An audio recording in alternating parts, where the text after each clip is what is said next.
nem látlak. Mutatok néhány képet, találjátok ki, hogy ki van rajta.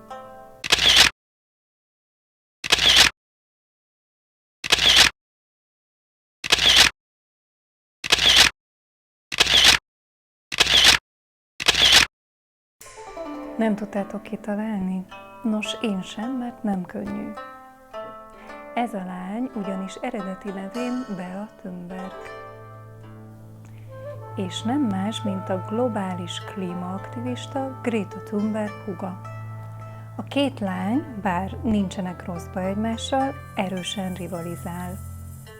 Bea egy igen sajátos, nem populáris, nehezen besorolható műfajban énekel, és közben rúgtáncol is.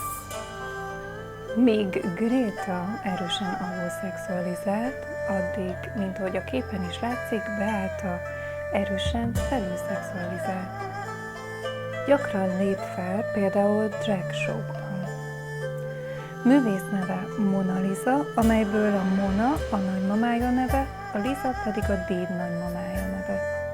Apja Thunberg neve helyett is az anyukája családnevét, az Ermant használja. Tehát a saját neve, a nagymama neve, a dédnagymama neve, majd családnévnek az anyja neve. Ő tehát Beata Thunberg, alias Mona Lisa.